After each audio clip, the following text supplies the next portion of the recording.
वक्रतुंड महाकाय सूर्यकोटि समप्रभ निर्विघ्नं कुरु मे देव सर्वकार्येषु सर्वदा। নমস্কাৰ। বেদিক এষ্ট্ৰলজি আছামৰ সকলো বন্ধু বান্ধৱীলৈকে মোৰ আন্তৰিক অভিনন্দন জ্ঞাপন কৰিলোঁ।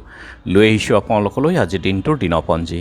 আজি 27 চ'ত বৃহস্পতিবাৰ 1431 ভাস্কৰাব্দ, ইংৰাজী 10 এপ্ৰিল 2025 চন, ভাৰতীয় আজি 20 চ'ত আৰু মোং 11:14। আজি সূৰ্যোদয় প্ৰাতঃঘণ্টা 5:05:32, সূৰ্যাস্ত সন্ধ্যা 5:37:30। ব্ৰহ্মমুহূৰ্ত ঠিক সূৰ্যোদয়ৰ 48 মিনিট পূৰ্বৰ সময়খিনি যোগ সাধনা, জপ তপ, বীজ মন্ত্ৰৰ সাধনাৰ কাৰণে অতি উত্তম সময়। আৰু আজি তিথি হ'ল শুক্লা ত্ৰয়োদশী তিথি, ৰাতি 1:01:12 আজিৰ নক্ষত্ৰ হ'ল পূৰ্ব ফাল্গুনী, দিনৰ 12:24:42 পৰ্যন্ত আছে। আজিৰ যুগ হ'ল বৃদ্ধি যুগ, সন্ধ্যা 6:58:42 আৰু কৰণ হ'ল কৌলৱকৰণ। বৃদ্ধি যুগ অৰ্থাৎ বিস্তাৰ। আজিৰ জন্মজাতকে সকলোতে বিস্তাৰ লাভ কৰে তেওঁৰ জীৱনত। ব্যৱসায়ৰ ক্ষেত্ৰত আজি শুভ যুগ আৰু জাতক সুন্দৰ স্ত্ৰী পুত্ৰাদিযুক্ত, ধনী ভোগী আৰু কল্যাণকামী হয়, বলৱানো হয়। গতিকে এই যুগ অতি শুভ যুগ যিকোনো শুভ কাৰ্যৰ ক্ষেত্ৰত। আৰু এতিয়া চাওঁ হওক আজিৰ গ্ৰহগণৰ অৱস্থান।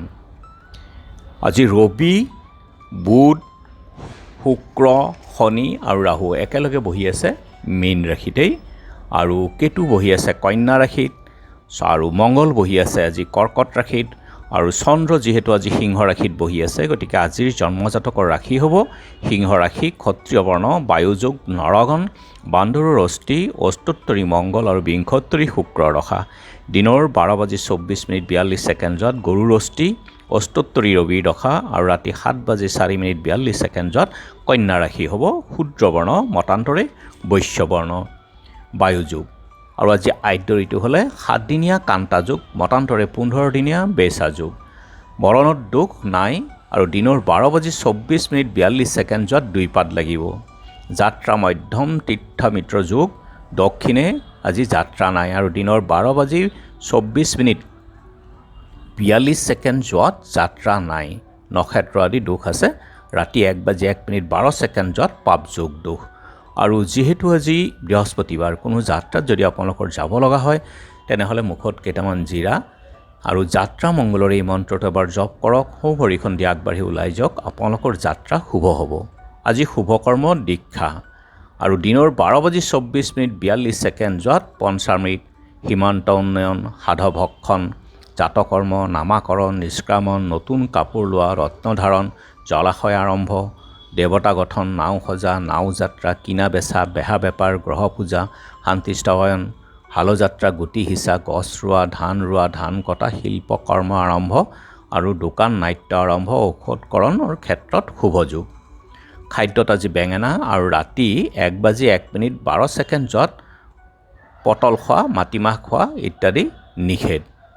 যোগিনী আজি দক্ষিণত, আৰু ৰাতি 1:01:12 পশ্চিমত হ'ব। আজিৰ কালবেলাৰ সময় হ'ল দিনৰ 2:31:02 পৰা 4:04:12 আৰু কাল ৰাত্ৰি নিশা 11:24:22 পৰা 12:51:02 আছে। গতিকে বৰ্জন কৰক সকলো মাংগলিক যাত্ৰা, শুভ কাৰ্য আদিৰ ক্ষেত্ৰত এই কালবেলা আৰু কালৰাত্ৰিৰ সময়খিনি। আৰু আজিৰ মহেন্দ্ৰ যুগ হ'ল ৰাতি 6:49 আছে সন্ধ্যা সময়ত, আৰু 10:08 পৰা 12:38 ৰাতি। আৰু আজিৰ অমৃত যুগ হ'ল ৰাতি 12:32 পৰা 2:51। গতিকে যিকোনো যাত্ৰা, শুভ কাৰ্য আদিৰ ক্ষেত্ৰত অতি শুভ সময় হ'ল অমৃত যুগ আৰু মহেন্দ্ৰ যুগ। আজি ত্ৰয়োদশীৰ একনিষ্ঠ সন্দীপন, মদন ত্ৰয়োদশী বুলি কোৱা হয়। মদনং পূজয়েত, মহাবীৰ জয়ন্তীও আছে আজি। আৰু সানমাৰা দেৱালত আজি 3দিনীয়া বসন্ত উৎসৱ, বৰখালাত 3দিনীয়া শ্ৰী শ্ৰী লক্ষ্মীনাৰায়ণ যজ্ঞ, হাঁহচৰা ঘাটিপাৰ সত্ৰাধিকাৰ দেৱানন্দ মহন্ত আৰু ধোৱাহাটা বেলগুৰি সত্ৰাধিকাৰ বাপুকান্ত গোস্বামী, উত্তৰ কমলাবাৰী সত্ৰাধিকাৰ শম্ভুনাথ গোস্বামী তিৰুভাৱ তিথি। গোৱালপাৰা অঞ্চলত মদন কামদেৱ পূজা উৎসৱ, কামাখ্যাত মদন পূজা আৰু বিশিষ্ট সাহিত্যিক প্ৰদীপ শইকীয়া আৰু ভাৰতৰ প্ৰাক্তন প্ৰধানমন্ত্ৰী মোৰাৰজী দেশাইৰ স্মৃতি দিৱস আছে। আৰু এতিয়া চাওঁ আহক আজিৰ চন্দ্ৰৰ অৱস্থানৰ ওপৰত বিচাৰ কৰি ৰাশিফল। মেঘ পিতৃ ৰোগ, বৃষ মানসিক কষ্ট, মিথুন ধৰ্মহানিৰ ভয়, কৰ্কট প্ৰেমত কৃতকাৰ্য, সিংহ ঘৰুৱা অশান্তি, কন্যা সংগীত কলানুৰাগী, তুলা নতুন প্ৰচেষ্টা, বৃশ্চিক হতাশা, ধনু যশস্যা বৃদ্ধি, মকৰ বুদ্ধিভ্ৰম, কুম্ভ সামাজিক মৰ্যাদা লাভ, মীন ভোগ বিপৰ্যয়। গতিকে বন্ধু বান্ধৱীসকল, এয়া আছিল আজি দিনটোৰ দিনপঞ্জী। ধন্যবাদ।